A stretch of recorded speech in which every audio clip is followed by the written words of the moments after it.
Right, Wade Barrett, reigning Intercontinental Champion. Technically, that makes you the champion of New Zealand, yes? Absolutely, makes me the champion of the whole globe, so I think New Zealand's included in that. So yeah, I'm the champion of New Zealand, I'll go with that.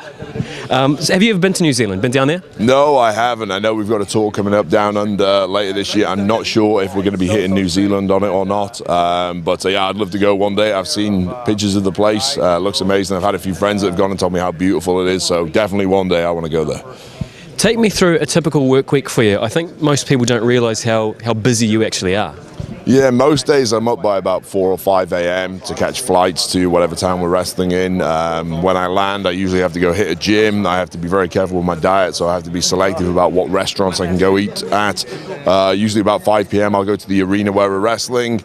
We'll have a show that will start probably about 7:30. I'll wrestle till maybe, or the show will end at maybe 11 or 11:30. I'll then get out and have to drive 300 miles to the next town, get to bed at maybe 2 or 3 a.m., probably get 3 or 4 hours of sleep, and then I'm up again to hit the gym, and my day starts again. And add into that, occasionally we'll have to do media and appearances and stuff like that. It's pretty intense.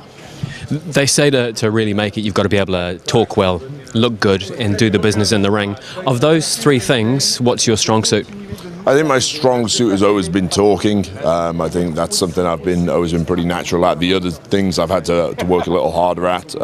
But, you know, I think as a performer, we're always evolving and always trying to improve. In all three of those areas, I'm looking to improve. I think I've improved my physique mostly this year. I'm always looking to improve in the ring. And like I say, my talking comes quite naturally to me. So, I mean, like I say, it's something we can always improve on all areas, though.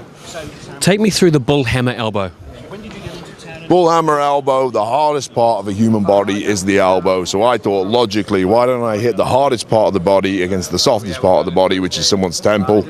And you've seen the effects. No one's ever kicked out after a bull hammer elbow, for good reason, because it knocks people out, and it's the most lethal move in WWE. You were put over as a bare knuckle fighter out of the UK.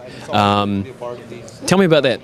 Okay, yeah, that's something I started off doing pre-WWE. It wasn't really a planned career move. I just found I was very good at fighting people, and I made a bit of money out of it. But ultimately, as a kid, I always wanted to be in WWE. So when I was offered the opportunity to come out to the States and train with WWE and take my shot at becoming a WWE superstar, I took it. Unfortunately, things have worked out very well for me. You know, out of New Zealand, our most famous exports are the Bushwhackers, entering the Hall of Fame this time around. What are your memories of the Bushwhackers? I just remember how crazy they were. They were kind of around when I first became a fan as a kid, and I remember they used to come out, and the commentators always said they smelled of sardines, and they had these wacky moves where they'd have the battering ram, where I think Butch would ram Luke's head into their opponents, and they were just crazy. They had this insane walk, and as a kid, I loved that. I thought they were amazing.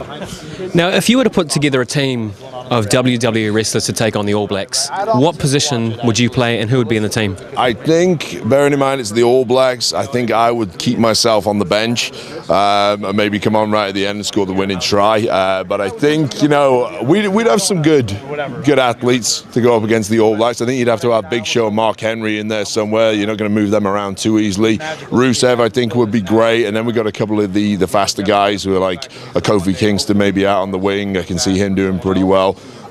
Big E would be pretty impressive out there. I'd like to see him going head-to-head with a couple of those Maoris. Yeah, I think it would be a very interesting matchup.